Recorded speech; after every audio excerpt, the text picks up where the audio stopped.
Okay, so this is another of my first attempts at an idea I've had for a little while. So it's called Trapped by Metaphors. So I was a PE teacher in secondary schools for over 20 years, and one day after school I had to go back from the other side of the school to the PE department, and I cut through the physics lab, which is a thing I often used to do. But in the lab that evening was a teacher called Colin, and he was preparing for his A-level lesson the following morning, where he was going to be helping them learn about electricity.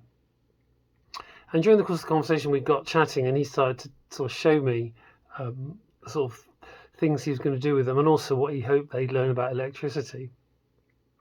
And in the course of this, I realised that my conception of electricity was limited to different sort of volumes or flows of water going through different pipes with different diameters. That was as far as I could go, really. And it was obvious, well, just as well, really, that he had a much more sophisticated sort of discourse to draw on, and also much better metaphors, as it happened. Of course, that idea that, children will learn the things that teachers intend them to learn is, hugely problematic. A colleague of mine, when I was working in higher education, a language teacher, wanted the students to know what it felt like to be faced with a language they didn't know, and she happened to speak Flemish. So she taught something about going through the customs to them, but all in Flemish. And at the end, she asked the PGCE students, and bear in mind, even though she'd made the point, the reason I'm doing this is to, sort of throw you back on your own resources, and also to know what it's like to sort of feel maybe quite disabled. A lot of the students said they'd learnt about going through the customs in Holland.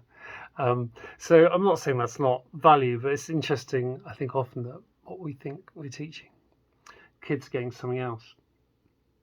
So, as I say, during my impromptu seminar with Colin, I realised there was stuff about electricity I didn't know that I didn't even know I didn't know, which I suppose if I'd taken trouble to think about it,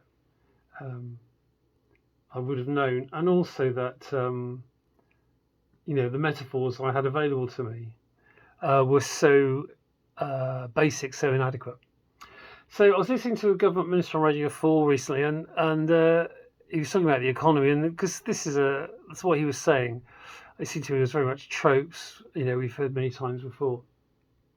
So the kind of thing, we have to pay our way, we have to balance the books, we can't spend money we don't have, all that kind of discourse.